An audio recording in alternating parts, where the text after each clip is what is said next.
नमस्कार, स्वागत है आप सभी का आज की इस न्यू वीडियो में। आज की वीडियो में हम लेकर आए हैं वार्षिक परीक्षा कक्षा 8 विषय सामाजिक विज्ञान का क्वेश्चन पेपर। यह क्वेश्चन पेपर आपकी जो वार्षिक परीक्षा है उसकी दृष्टि से बहुत ही इम्पोर्टेंट होने वाला है। सो इस वीडियो को ध्यानपूर्वक पूरा देखना है बिना स्किप किए हुए, क्योंकि ऐसे ही क्वेश्चंस आपको आपकी वार्षिक परीक्षा में देखने को मिलेंगे। तो चलिए हम वीडियो को स्टार्ट करते हैं। सबसे पहले आपको इस क्वेश्चन पेपर को करने के लिए 2 घंटे 30 मिनट का समय दिया जाएगा। पूर्णांक इसका 100 का रहेगा जैसा कि आपका रहता है। और देख पाएंगे कि सामाजिक विज्ञान का यह क्वेश्चन पेपर है, कक्षा 8 के विद्यार्थियों के लिए बहुत ही इम्पोर्टेंट होने वाली है वीडियो। तो ज़्यादा से ज़्यादा इस वीडियो को शेयर कर दें और वीडियो को लाइक अवश्य करें। तो पहला आपका प्रश्न है कि सही विकल्प चुनकर अपनी उत्तर पुस्तिका में लिखो। 4 विकल्प दिए गए हैं, जो विकल्प सही है उसको आपको अपनी उत्तर पुस्तिका में लिखना है। 5 क्वेश्चन दिए गए हैं विकल्पी वाले, और यहाँ देख पाएंगे इसके लिए आपको 5 नंबर भी दिए जाएंगे। और पहला आपका प्रश्न है कि कांग्रेस का प्रथम अधिवेशन हुआ था। तो कांग्रेस का प्रथम अधिवेशन कब हुआ था, इसके लिए 4 ऑप्शन है। पहला ऑप्शन आपका है कि 1885 ईस्वी में, दूसरा है 1880 ईस्वी में, और तीसरा है 1886 ईस्वी में, चौथा है 1890 ईस्वी में। तो आपको बता दें कांग्रेस का प्रथम अधिवेशन जो हुआ था वो 1885 ईस्वी में हुआ था, यानी कि option number 1 is the right answer. Option number आपका पहला सही होता है। इसके बाद खा प्रश्न है, पहले का खा है कि प्लासी के युद्ध में अंग्रेजी सेना का नेतृत्व किया था।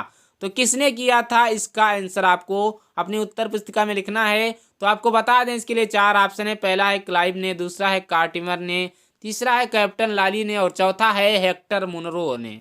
तो आपको बता दें कि जो प्लासी के युद्ध में अंग्रेजी सेना का जिसने नेतृत्व किया था उसका नाम था लॉर्ड क्लाइव ने, यानी कि आपका पहला ऑप्शन सही होता है। अब बढ़ते हैं क्वेश्चन नंबर गा की तरफ कि विलय नीति का संबंध किससे है। यह विलय नीति का संबंध किससे है, इसके लिए 4 ऑप्शन है। पहला ऑप्शन है नाना साहब, दूसरा है डलहौजी, और तीसरा है टीपू सुल्तान, चौथा है हैदर अली। तो आपको बता दें कि जो विलय नीति है उसका संबंध है लॉर्ड डलहौजी से, यानी कि option number 2 is the right answer. Option number 2 is the right answer. अब बढ़ते हैं हम क्वेश्चन नंबर 1 के घा की तरफ। क्वेश्चन नंबर 1 का घा है कि रेगुलेटिंग एक्ट कब बनाया गया। इसके लिए भी 4 ऑप्शन है। पहला है 1773 ईस्वी में, और दूसरा है 1784 ईस्वी में, तीसरा ऑप्शन है 1857 ईस्वी में, और चौथा आपका ऑप्शन है 1770 ईस्वी में।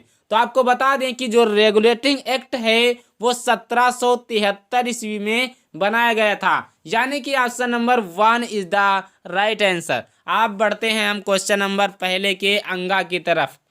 और क्वेश्चन नंबर अंगा आपका है कि पहली रेल बोरीवाला से थाने के बीच चली, वो आपको सन बताना है कि कब से चली। तो इसके लिए 4 ऑप्शन है। पहला है 1851, दूसरा 1852, तीसरा है 1853, और चौथा ऑप्शन है आपका 1854 ईस्वी में।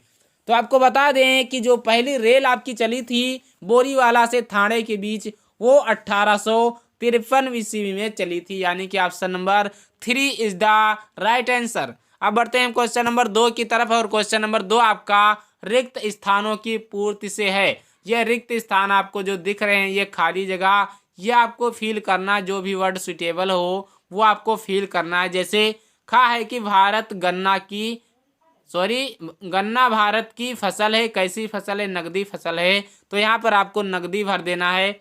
और गा है 20वीं सदी में विश्व युद्ध हुए थे, ये आपको भरना है। मतदान करने की न्यूनतम आयु कितनी है, 18 वर्ष है। संविधान में भारत को देश घोषित किया गया, कैसा देश घोषित किया गया है, लोकतांत्रिक राजतांत्रिक जैसा भी देश है। आपको कमेंट बॉक्स में कमेंट अवश्य करना इसके लिए, क्योंकि आप कक्षा 8 में पहुंच चुके हैं और आपको पता होना चाहिए कि संविधान में भारत को कैसा देश घोषित किया गया है, ये आपको पता होना चाहिए। तीसरा प्रश्न आपका है कि सही गलत के निशान लगाओ। जो स्टेटमेंट सही है उसके आगे सही का निशान, जो गलत है उसके आगे आपको गलत का निशान लगाना है। तो तीसरे का क्या है कि भारतीय सेना के 3 अंगों का मुख्यालय दिल्ली में है। अगर ये सही है तो सही का निशान, गलत है तो गलत का निशान लगाना है। और खा आपका है स्टीफन हॉकिंग एक प्रसिद्ध सितार वादक हैं। तो ये सही है तो सही का निशान लगाना है, गलत है तो गलत का निशान लगाएंगे।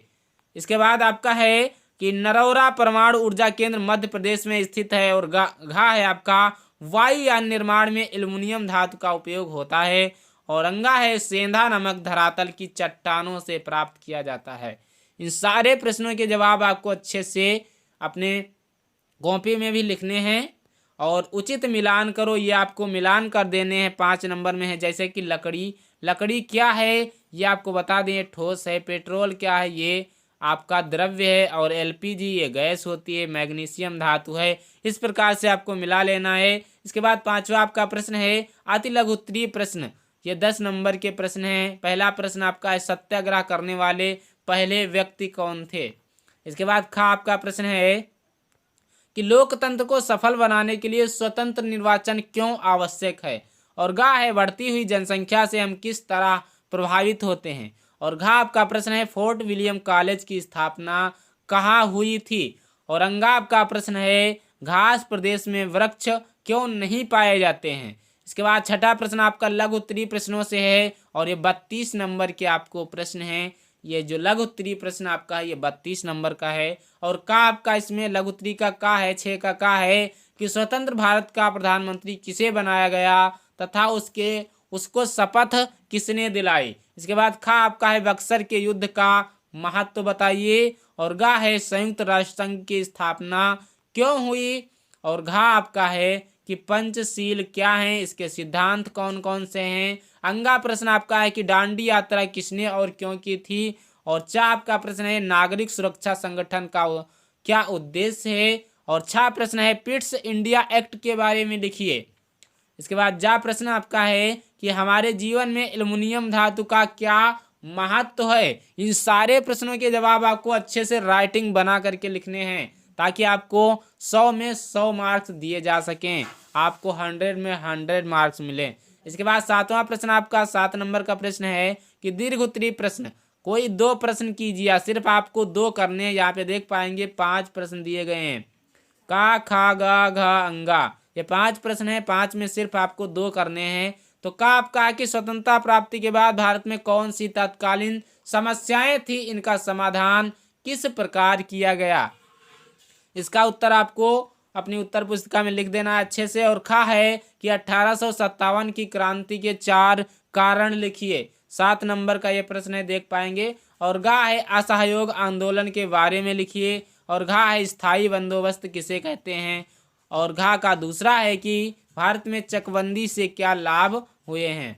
इसके बाद अंगा का दूसरा है मैकाले भारतीयों को अंग्रेजी माध्यम से शिक्षा क्यों देना चाहता था। और दूसरा है अंगा का कि पुराने यूरोपीय व्यापारिक मार्ग कौन कौन से थे। तो ये था आपका कक्षा 8 सामाजिक विषय का क्वेश्चन पेपर। आशा करता हूँ आपको वीडियो बहुत पसंद आई होगी। वीडियो पसंद आई है तो वीडियो को लाइक करें, चैनल को सब्सक्राइब करें और अपने दोस्तों के साथ इस वीडियो को शेयर अवश्य करें। और अगर आपको किसी भी सब्जेक्ट का क्वेश्चन पेपर चाहिए तो भी आप हमें कमेंट बॉक्स में कमेंट अवश्य करें, हम आपको उस सब्जेक्ट का क्वेश्चन पेपर अवश्य प्रोवाइड कराएंगे। तो आज के लिए इतना ही, मिलते हैं अगले वीडियो में, तब तक के लिए नमस्कार।